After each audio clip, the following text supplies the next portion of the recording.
more by these artificial tragedies. And the military themselves acknowledge such tragedies are as a result of air defense. This is a quote from Ukrainian sources, not mine. I hope now you can understand that no matter how the Kiev regime and its Western sponsors try to represent the tragedy as a result of an intentional Russian strike, even in the eyes of regular Ukrainians, the version does not hold water. В этих условиях крайне сожалею, что в грязную пропагандистскую кампанию Киева и его сообщества оказался втянут Совет Безопасности. Propaganda campaign of Kiev and Хотели бы задать господину Жовниру вопрос, как он, выйдя на улицу, понял, что больница подверглась именно российскому удару. Кто предоставил ему такие данные, которые противоречат правде и здравому смыслу?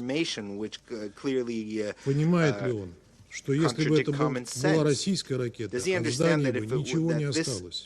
This had been a Russian strike, there would have been nothing left of the building, and all the children and most of the adults would have been killed and not wounded.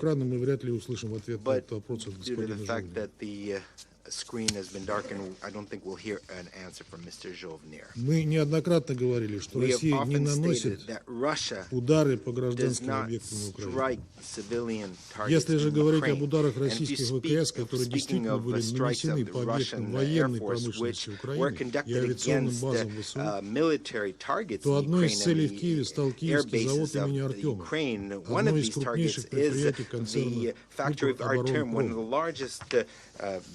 Enterprises of the Ukrainian defense industry. Это один из главных производителей авиационных ракет, оружия и боеприпасов, и эта цель, согласно данным объективного контроля и по свидетельствам самих киевлян, была поражена.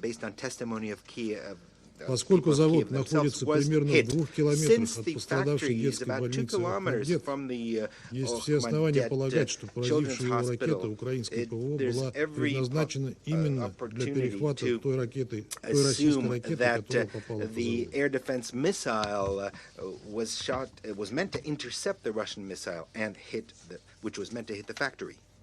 Подобных трагедий можно было бы избежать, если бы киевский режим в нарушении норм МГП не размещал бы системы ПВО и тяжелое вооружение в жилых портах.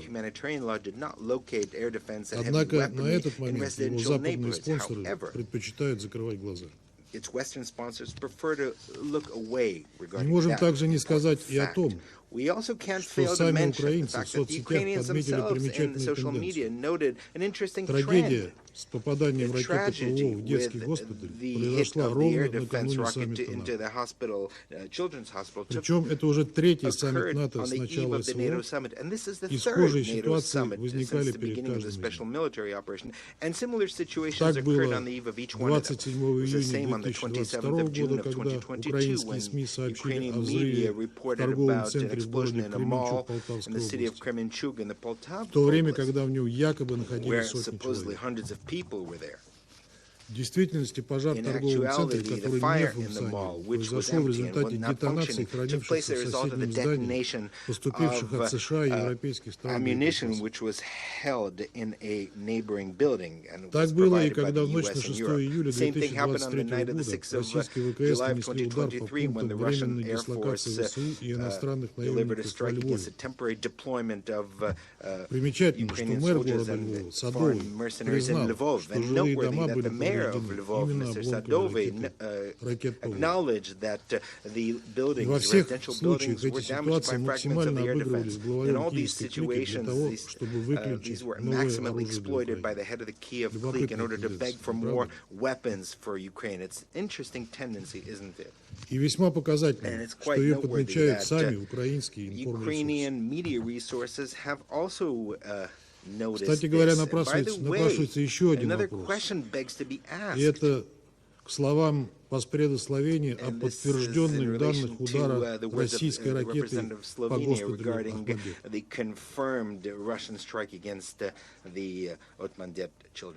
На размещенных украинскими пользователями интернета видеороликах видно, как по заводу имени Артема одна за другой, без каких-либо помех и повреждений прилетают 5 ракет РС. Точно так же видно, что без каких-либо повреждений и помех в район детской больницы прилетает одинокая ракета ПВО Украины.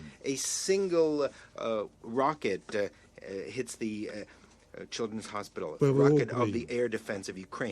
Ее невозможно ни с чем спутать по четко различаемому характерному оперению и другим характеристикам. Как так получается, что украинское ПВО пропускает все 5 ударов по заводу, но четко бьет по детской больнице? hits the children's hospital directly. Maybe the representative of the Kiev regime can answer that question. We await also a reaction from Norwegian authorities who, it would seem, supplied to the assembly NASAMS, to the Zelensky regime. Did they authorize it to be used for a strike against the children's hospital? And also that in contravention of international humanitarian law norms that it located in residential neighborhoods. Against that background, in line with instructions on how to conduct propaganda, the head of the presidential office, Yermak, had time to make a statement about the impossibility of negotiations with Russia. There's no doubt that the leadership of Ukraine will use today's situation as a pretext for the further ignoring the demands and aspirations of Ukrainian society and of all international society for an attempt to find a peaceful solution to the crisis. And it's understandable because in such a scenario there will be no need for emergency military situation, and this will require holding elections.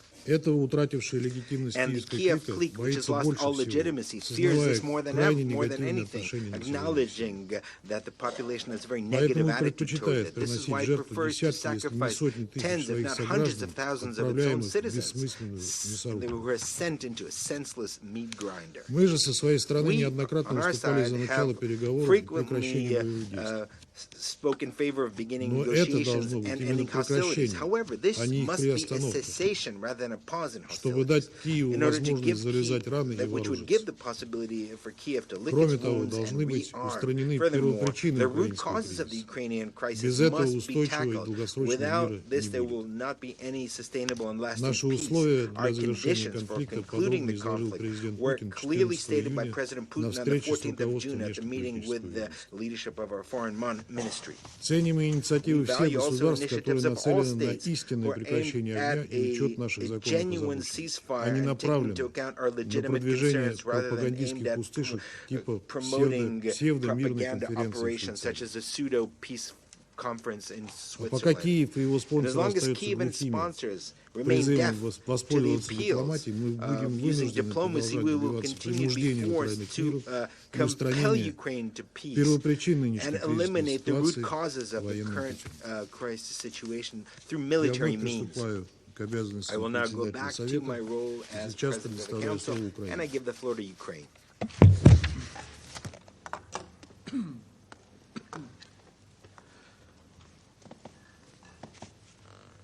Well, distinguished members of the Security Council, I would like to thank all of you who have given words of support and expressed your sympathy following yesterday's barbaric attack against Ukrainian civilians, including children.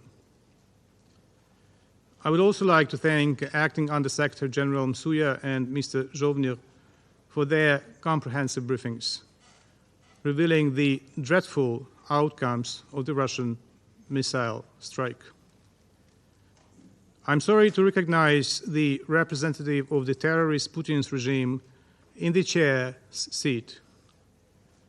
It has become a tradition for Russia to mark its presidency in the Council with heinous war crimes and genocidal endeavors. This time is no exception, and the chair's seat is already soaked with blood. Yesterday, Russia deliberately targeted perhaps the most vulnerable and defenseless group in any society: children with cancer and other life-threatening illnesses. Even in times of peace, these children face enormous challenges and require specific support and care.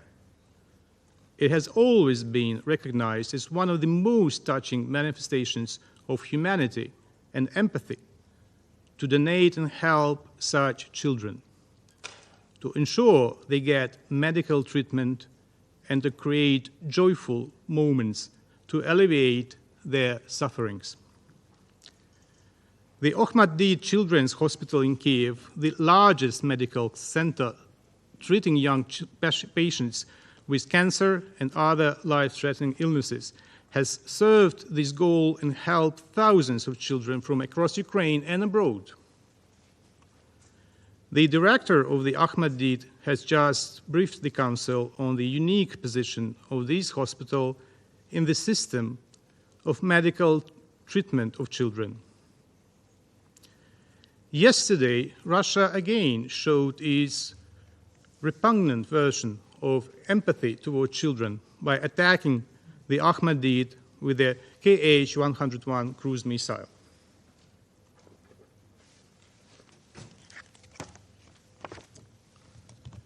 That is slide 1. It's analysis of objective monitoring data on the flight trajectory of the cruise missile on July 8 from 9:40 a.m. to 10:40 a.m. The photo shows the trajectory of the missile from the moment it entered the airspace of Ukraine and the moment it struck the hospital building.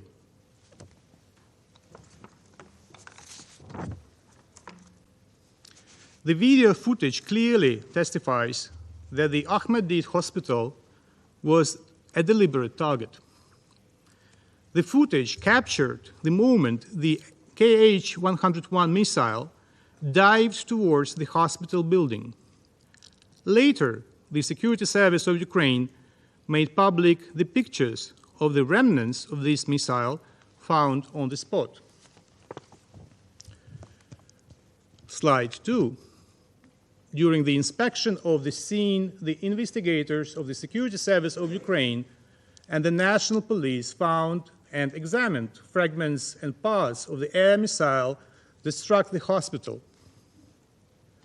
According to the preliminary assessment of military specialists, the specified objects belong to the parts and components of the Kh-101 strategic air-to-ground cruise missile, which is in service with the Russian army and is used by Russian long-range aviation units. The photo on the right below shows the identified fragment of the casing of the Kh-101 cruise missile with part of the serial number displayed .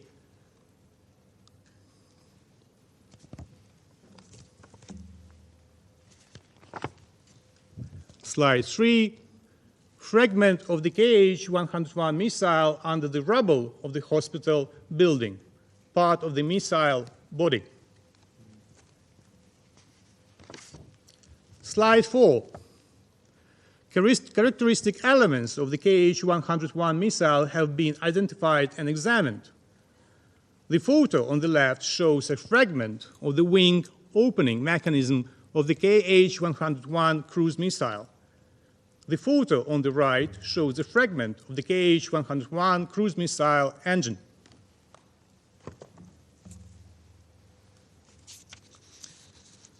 As a result of the strike, the toxicology ward, where young patients received dialysis, was completely destroyed. Other facilities at the Ahmedid, including surgical, medical, diagnostic buildings, trauma, as well as hematology and oncology departments, were damaged. Additionally, the Russian missile damaged the nearby Center for Pediatric Cardiology and Cardiac Surgery, where 3 heart surgeries were underway at the moment of the strike. We have just heard the professional assessments of the long-term consequences for the treatment of hundreds of seriously ill children. These consequences include both physical harm and the stress endured by the patients, as well as the destruction of the medical provision necessary to treat them. Alongside the immediate casualties among the medical personnel and children following the strike, these long-lasting outcomes also constitute a war crime.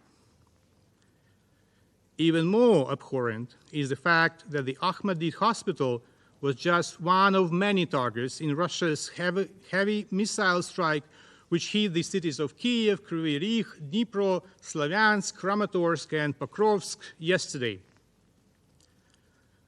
According to information from the Defense Forces of Ukraine, the Russian Federation launched 38 missiles, including Kinjal air ballistic missile, Iskander-M ballistic missile, Zircon hypersonic cruise missile, KH-101, KH-22, and Caliber cruise missiles, as well as KH-59-69 guided aerial missiles. Almost 100 civilian sites were savagely attacked. Medical and educational facilities, residential buildings, business centers. In Kryvyi Rih, 11 people were killed following the attack on the administrative building of a local industrial facility. In Kiev, along with the Ahmadid Hospital, the list of targets includes a maternity hospital where 9 people were killed and a residential building where the Russian killed 7 residents, including 4 children. Let us not forget that the pains Russia goes to harm Ukrainian children has been a mainstream aspect of the aggression from the very beginning. The children who Russia cannot abduct and brainwash, Russia kills. Let us not forget that Russia is kept on the list of shame for the crimes its armed forces have committed against children. Let us not forget that the person sitting today at the head of the table represents a wanted criminal suspected of crimes against children and subject to arrest under the ICC warrant. At least 47 people were killed and more than 190 were wounded following yesterday's strike. Putin's envoy employed his usual tactics of denying reality and blaming Ukrainian air defense. I recall clear footage of the Russian missile approaching the hospital, the scale of the destruction, and the eyewitness accounts. His comments about the possibility to destroy it entirely if Russia supposedly hit are just monstrous. Other Russian propagandists, particularly the so-called Z-bloggers, have been more open. Z-bloggers are administrators of Russian propaganda channels on social media with hundreds of thousands of followers. Given the specifics of their audiences, they, unlike their colleagues from the Russian diplomatic corps, openly explain the rationale behind the Kremlin's bloody actions. One of them, certain Roman Saponkov, openly stated that the strike on the children's hospital in Kiev would benefit Russia, and I quote, "Such attacks might even be beneficial because an average Westerner might finally have a thought, damn, the same could have happened to us. And the children's center in Kiev looks very much like a hospital in Warsaw. Incidents like these might work in our favor." End of quote. They do not even hide that they are deliberately attacking hospitals. That is exactly what Russians regularly did in Syria from 2015.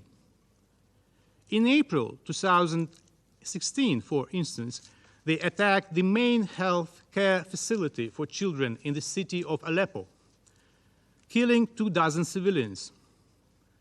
It is also telling that in 2020, Russia withdrew from a voluntary UN arrangement aimed at protecting hospitals and humanitarian aid deliveries in Syria. Now they aim to kill Ukrainian children and also to intimidate the countries which demand Russia comply with the UN Charter. The attack on a children's hospital is also an indication of Russia's current unwillingness to engage in a peace process. It is not surprising that Russia persists in rapidly tearing apart the concept of a comprehensive, just, and lasting peace based on the UN Charter principles, a concept, I underline, that is at the core of both Ukraine's peace formula and the UNGA resolution ES 11/6 of February 23, 2023.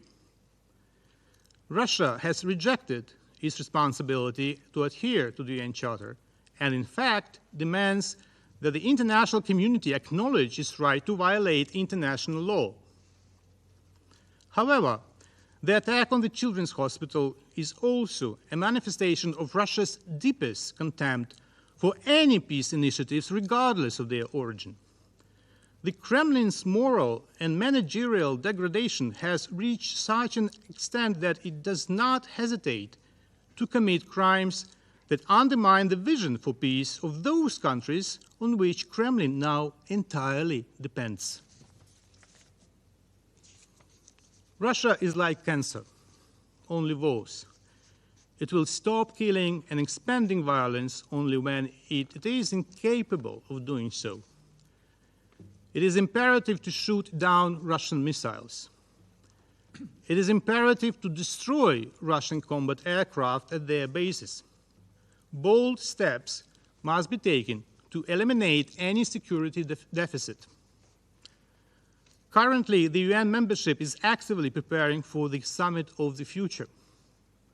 We are engaged in active negotiations on the final document with the Declaration on Future Generations as its integral part. The question is, however, what kind of future are we talking about if the murderer feels comfortable sitting knee-deep in children's blood in the chair's seat here?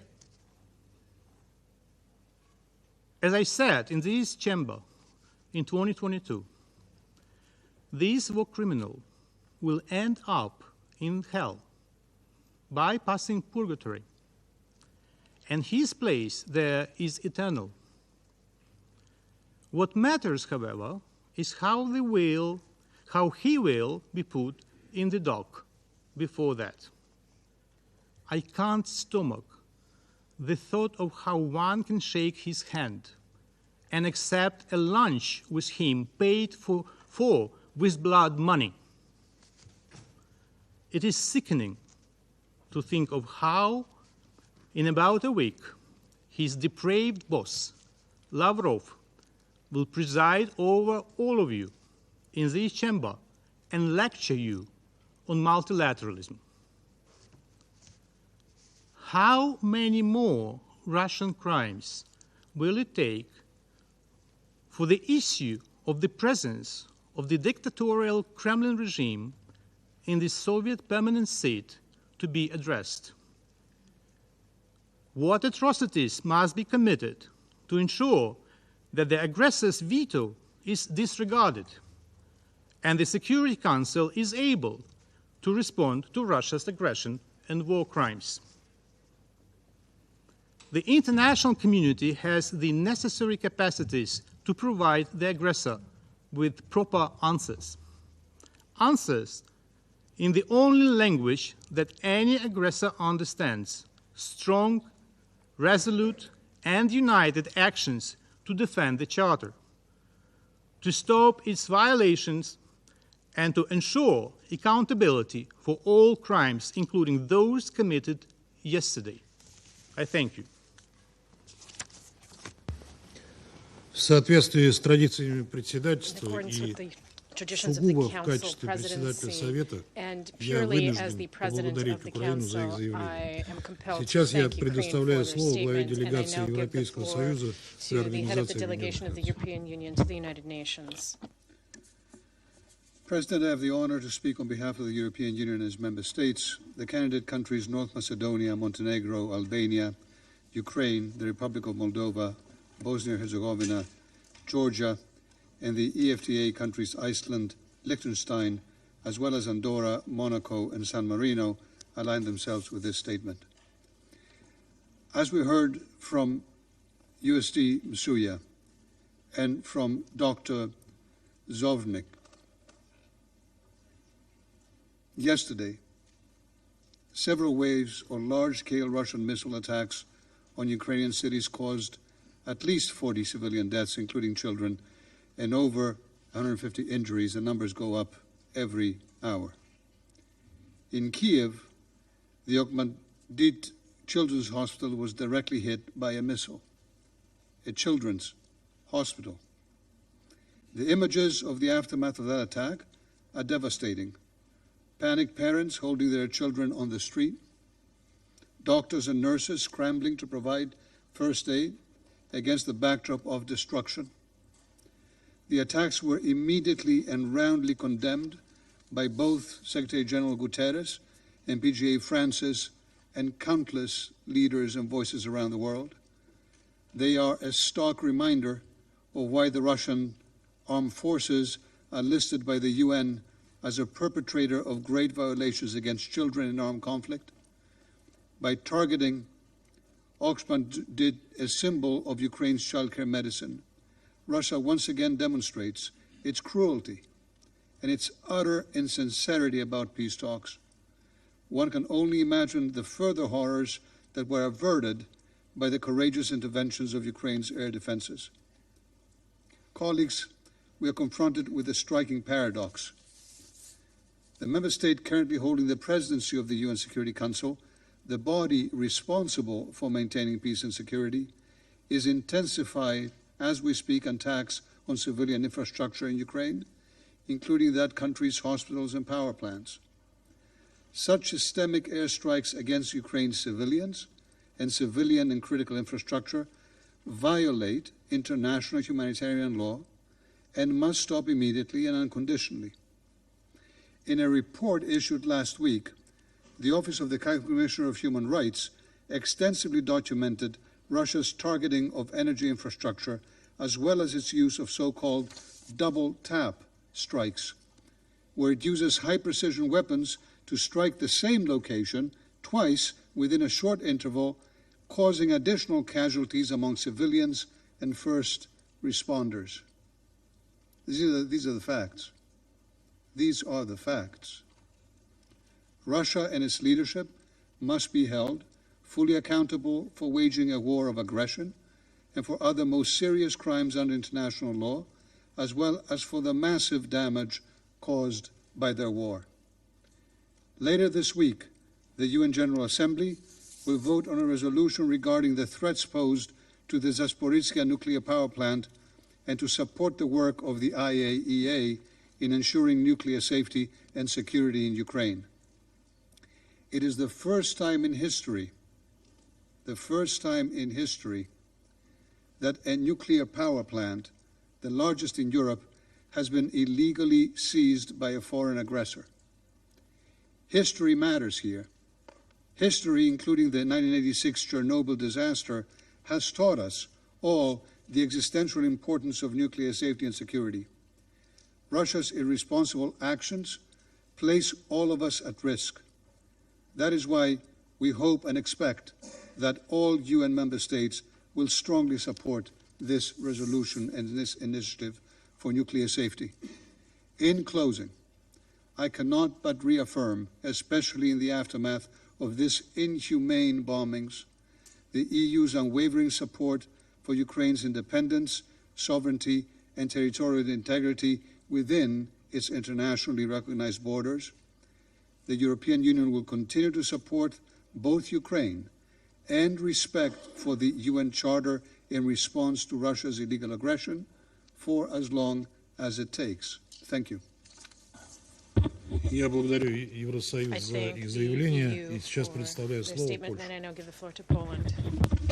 Distinguished members of the Security Council, let me start by thanking today's briefers for their remarks and testimony. Just over 3 weeks ago in Bürgenstock, Switzerland, countries gathered to look for the path to just peace in Ukraine. The final document of the conference, signed up to today by 90 countries and international organizations, opens with the following sentence: the ongoing war of the Russian Federation against Ukraine continues to cause large-scale human suffering and destruction and to create risks and crises with global repercussions. Only 24 hours ago, the aggressor sent us the latest chilling reminder of how acutely precise these words are. Russia's unprovoked war continues with unprovoked indiscriminate attacks against the innocent and the most vulnerable. Excellencies, since the launch of its full-scale military invasion in February 2022, Russian forces have targeted the largest Ukrainian nuclear power plant in Zaporizhia, the largest Ukrainian water dam in Kakhovka, and now, brazenly enough, they took aim at the largest Ukrainian children's hospital in Kiev, with hundreds of young patients seek relief and comfort. The attack was immediately condemned by numerous world leaders, including my country's highest authorities, which were hosting President Zelensky in Warsaw on this very day. It is very important that we also gathered in this chamber to once again deplore Russia's atrocities, especially during the month it holds Security Council presidency, and to loudly redeclare that under international humanitarian law, hospitals have special protection. It is important for the world to hear the truth about Russia deliberately creating humanitarian catastrophe in Ukraine, but is attacked, and moreover, using them as a tool of disinformation campaigns that we heard also today. Poland duly notes that the 2023 Secretary General's report on children in armed conflicts for the second consecutive year correctly identifies Russian armed forces and affiliated armed groups as a parties that commit grave violations. In Ukraine, Russia not only commits such atrocities attacks as one of the children's hospitals in Kiev, but it continues its disgraceful practice of forcible displacement of Ukrainian children.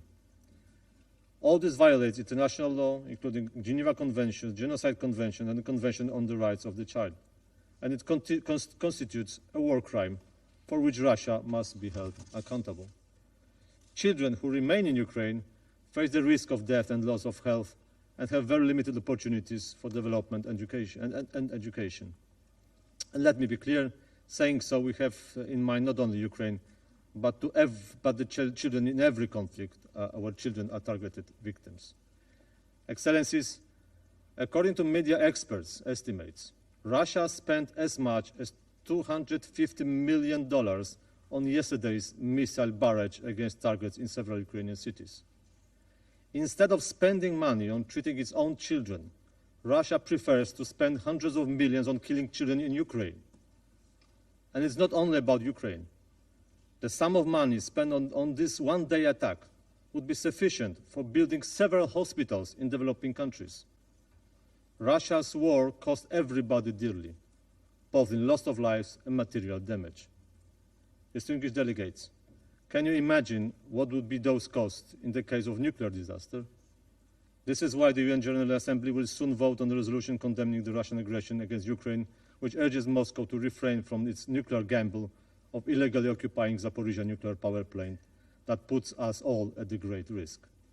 We truly hope that the proposal will garner the broadest possible support, which will underscore our commitment to restoring peace in Ukraine in accordance with the UN Charter and fundamental principles of sovereignty and territorial integrity, and will be in line with the declaration of the latest peace summit in Switzerland. Let's save the children from the scourge of war. Thank you. Я благодарю Польшу за их заявление. Список ораторов исчерпан. Заседание объявляется закрытым.